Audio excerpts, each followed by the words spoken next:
Hello, this is Andrew with Mammalian.bike, and this is the race recap for the Bear 2022. For those who don't know, the Bear takes place on the gravel roads of Nicolet National Forest in northern Wisconsin. Although calling them roads is a bit generous at times. Some of it was totally fine. Other bits, it would surprise me if you could even get a four-wheel drive truck down it, especially since there were fallen trees.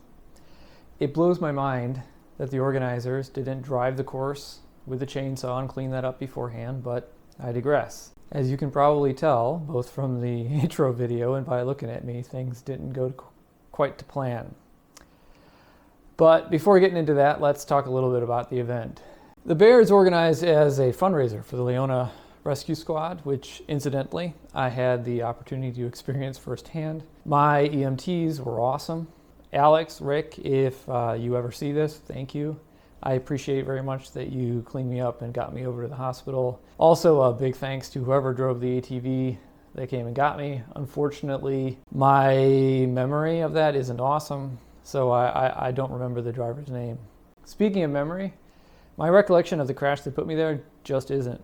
It's totally blank.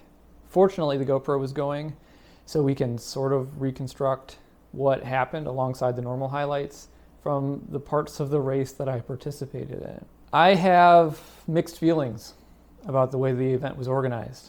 They were super low key. All right, everybody have a good time out there. Go. Have a great day. Which was mostly appreciated. The start was neutral to get through some sketchy bridges, so that was awesome. But on the other hand, there was the thing with the trees that I mentioned earlier. Even more than that, they didn't have a post-race podium, and they actually posted the wrong results on the internet. So the guys who got 1, 2, 3 were actually listed as 3, 4, 5 for quite a while. I'm not sure that they actually fixed it yet. Last I looked, only one of the wrong placements had been corrected. That shouldn't happen in any race. That it happened in a race of this size with 500 total participants and 225 in my event is inexcusable. If you call it a race, there should be a podium. And you should get the results right when you make them public. That's just basic stuff. Also, as far as I know, they didn't mark the course, which again, what the hell? But enough on that, let's just move on. The course was mostly downhill for the first half, then uphill for the second. Adding to this, there was a headwind for the first half and a tail for the other bit. This made it really hard to create separation in the groups, which meant that the front group was bigger than I would have liked for longer than I would have liked. And it also meant that when things didn't go to plan, there were people riding a different ride in the mix that we had to work our way around. These were mostly just things that made it interesting, but it also amps up the risk for everyone. Having separation early that naturally selects the groups is safer because there's less people milling about and there's better cohesion in the ability levels.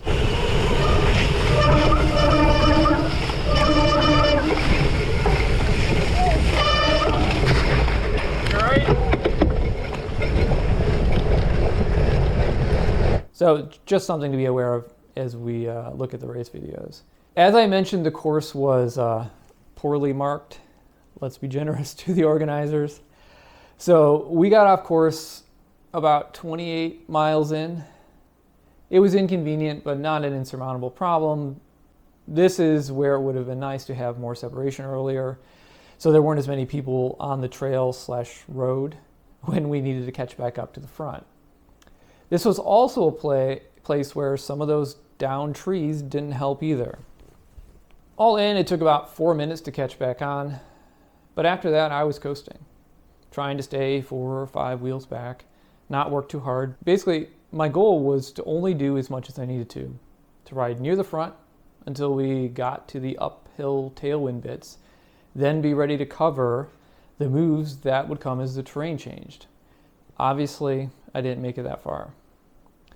A little over 21 miles in, I hit that. Or at least that's what I can piece together from the footage and some post-crash text messages with the guys who stopped. I don't remember the crash.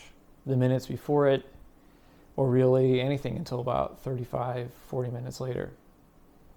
Apparently, I was unconscious for a few minutes and talking nonsense after I woke up.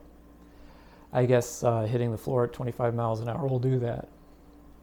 Obviously, the helmet is trashed. What's interesting is that there are impact marks on both sides and the back. So whatever happened when I hit the ground, I definitely got my money's worth from Bell. A few guys got caught up in it and stopped to help out, call for help, load me into the ATV, so thanks to them as well. To be honest, it concerns me to think about what would have happened if I had been the last person in the group and no one had noticed the crash. But maybe I shouldn't dwell on that too much. So there's not much to that. So let's get right to what did I learn from it? The main thing that is really, really hard to acknowledge out loud is that gravel racing isn't as safe as I thought it was. Yeah, it was aggravated by the way this one was structured or not structured, where it took place, but that doesn't really change the fundamentals. You're going on a long ride in potentially sketchy conditions with riders you don't know, aren't calling things, and whose interests don't align with yours. I don't know what to do about that. I love the way that racing makes me feel.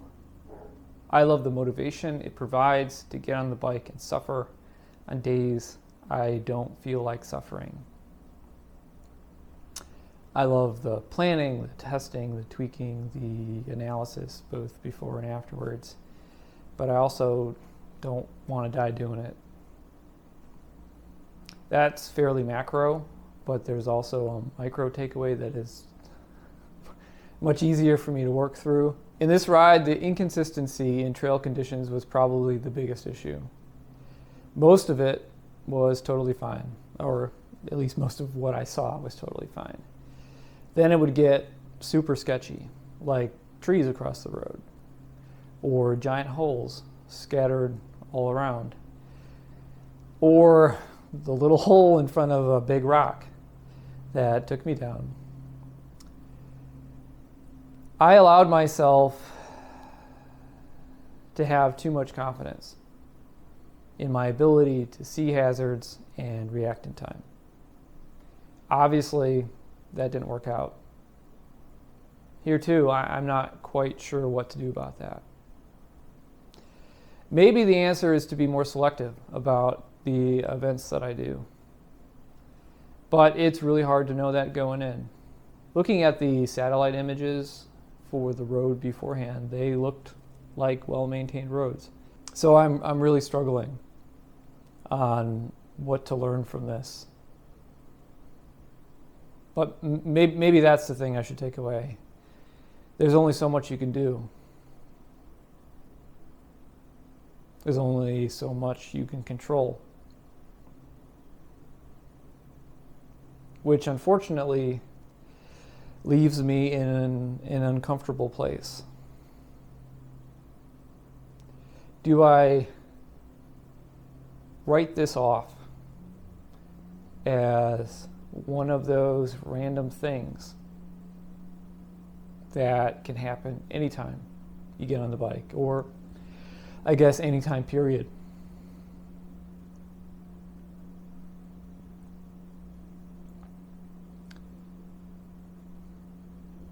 Or is there something actionable that I'm just not able or willing to say out loud? So, thanks for watching. I'm sorry this hasn't been more positive or helpful. It was pretty cathartic for me, though, so at least one of us got value out of it. I'm mostly just trying to keep it real, as stupid as that sounds for me to say out loud. Anyway, cheers.